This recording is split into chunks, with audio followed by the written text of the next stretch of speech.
Seja muito bem-vindo à nossa quarta filosófica. Toda quarta-feira, às 17 horas, tem um vídeo de filosofia aqui no nosso canal. Então, se inscreve logo para você não perder nenhuma aula. E hoje nós vamos falar de um filósofo muito importante para a história do mundo ocidental, pois as suas ideias influenciaram muito um dos grandes acontecimentos que moldaram a nossa sociedade moderna.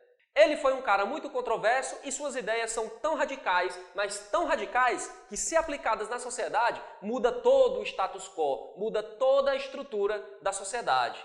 Lá vem esses professores comunistas falar do Karl Marx. Eu não aguento mais essa doutrinação marxista aqui na internet. Não. Fiquem tranquilos que o vídeo de hoje não é sobre o Karl Marx. E fiquem comigo até o final, porque nesse vídeo nós vamos ter uma super participação, uma mega star participação. Eu garanto que vocês vão gostar.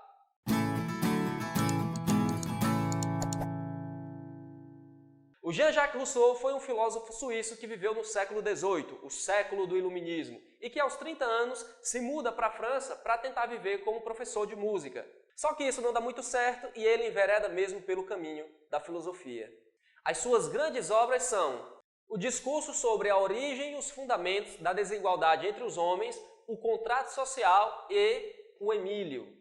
Pessoal, as suas ideias foram tão radicais e tão impactantes que foram um fundamento da Revolução Francesa. O Robespierre, que era um dos grandes nomes dessa revolução, tinha como livro de cabeceira esse aqui, o Contrato Social do Rousseau. E o Napoleão chegou a afirmar que se o Rousseau não tivesse existido, muito provavelmente o Napoleão que ficaria para a história também nunca existiria. O Denis Diderot, que foi um dos organizadores da enciclopédia juntamente com D'Alembert, convidou o Rousseau para escrever alguns artigos sobre música para compor a enciclopédia. E isso fez com que ele tivesse contato com os filósofos iluministas. Mas ele desponta mesmo como grande pensador quando ele participa de um concurso da Academia de Dijon que queria que o pessoal respondesse a seguinte questão: o restabelecimento das artes e das ciências contribuíram para o aprimoramento dos costumes? E aí, quando estava todo mundo dizendo que sim, fazendo grandes trabalhos, enaltecendo a cultura, enaltecendo as artes, as letras, a ciência, o Rousseau surpreende todo mundo dizendo que não, a cultura só piorou o homem. E daí que vem a sua famosa frase: o homem é bom, mas foi corrompido pela sociedade.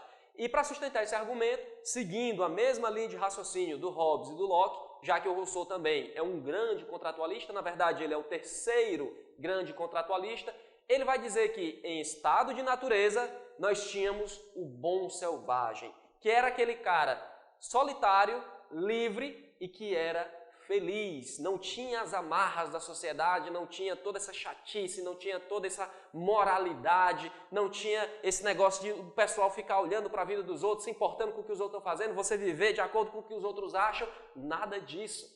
Não tinha esse negócio de dar satisfação para ninguém. O homem era solitário, era livre, ele fazia o que ele queria e era muito feliz com isso, vivia em plena harmonia com a natureza.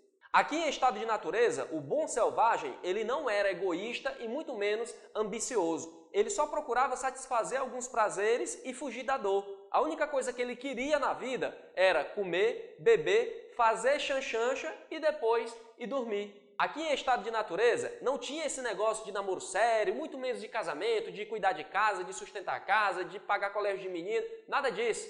O cara se juntava com a mulher só para fazer o negócio. Os filhos aí, depois eles se criavam sozinhos e não tinha nenhum tipo de amarração social, não tinha nenhum tipo de obrigação. Mas aí, com o tempo, os homens começam a trabalhar em conjunto e toda desgraça aparece quando o primeiro infeliz coloca uma estaca no chão e diz: esse terreno aqui é meu, essa terra, eu estou trabalhando nela e ela agora é minha. Segundo Rousseau, esse cara fez isso porque os outros eram inocentes a tal ponto de não perceberem a grande desgraça que estava sendo feita. Ele dizia que um deles era para ter dito o seguinte: arranca essa estaca do chão e mete na cabeça dessa desgraça, porque se essa ideia dele pega, tá todo mundo fudido. Segundo Rousseau, eles deveriam ter em mente que os frutos da terra são de todos e a terra não é de ninguém. Não tem esse negócio de dizer que esse pedaço de terra aqui é meu. E aí você se lembra da teoria do Locke, de um dos princípios de aquisição da propriedade, que é o trabalho. O Locke diz, se você trabalha na terra, aquela terra é sua, porque você está imprimindo a sua personalidade naquela terra, você está produzindo naquela terra. O Rousseau vai dizer, negativo, meu querido, de onde foi que você tirou isso? Só da sua cabeça? Para que essa terra seja sua, todo mundo, toda a humanidade tem que consentir que isso daqui é seu. Você não pode só por pura vontade, pura ambição e egoísmo, fincar aqui uma estaca, cercar esse pedaço de terra e dizer que ele é seu só porque você está trabalhando. Está trabalhando na terra, gerou frutos, a terra não é sua, fez isso de graça, você não combinou com todo mundo, a brincadeira é com todo mundo. Você não pode inventar as regras sozinho.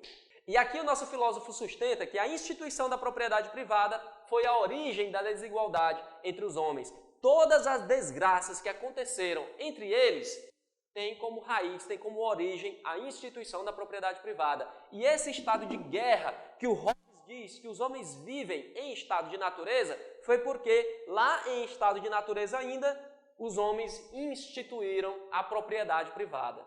Eu não disse, esse Rousseau é um comunista! Pessoal, olha só como eu fico quando eu escuto um comentário desse.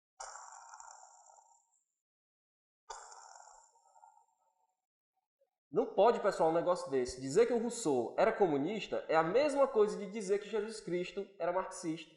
Mas isso faz parte. Vamos voltar para cá. Bom, então, instalado esse estado de guerra, aqui em estado de natureza, os ricos fizeram a maior sacanagem que se poderia ter feito com os pobres. Eles fizeram a seguinte proposta. Olha, nós vamos fazer um contrato social em que haverá paz, haverá segurança e haverá justiça. Segundo Rousseau, esse contrato social foi uma das maiores trairagens que aconteceu na história da humanidade, porque os ricos continuaram com a sua propriedade, essa paz aqui era para fazer com que eles continuassem no bem bom, essa segurança aqui era para eles, para que os pobres não reivindicassem aí uma fatia da pizza, um pedaço do bolo, e essa justiça era a justiça de manter eles com as propriedades deles e os pobres com nada. Se os pobres não têm nada e os ricos têm tudo, é justo que eles continuem pobres e os ricos continuem ricos. Os pobres não ganharam nada com esse contrato social e ainda perderam a única coisa que eles tinham, que era a liberdade. Nesse contrato social, os pobres só se... Então, para amenizar a situação, porque na visão do Rousseau não dava para voltar mais atrás, não dava para voltar mais para esse estado de natureza em que o homem era um bom selvagem, o Rousseau vai propor um novo contrato social, em que vai vigorar a vontade geral. Todas as pessoas vão se entregar de corpo e alma à comunidade. E aí vai surgir um soberano, que esse soberano é a vontade geral. Ninguém mais vai atrás dos seus próprios interesses de forma egoística. Os seus interesses têm que estar alinhados aos interesses da sociedade. Senão, ele está perdido. A sociedade agora, o coletivo é que vai importar diante do individual. E aqui o Rousseau ele volta e muito lá para os antigos gregos, quando os antigos gregos diziam que não existia o homem. O homem isolado, como essa nossa ideia aqui de indivíduo na modernidade, isso aqui não existe, porque o homem ele é um ser social, ele vive em comunidade.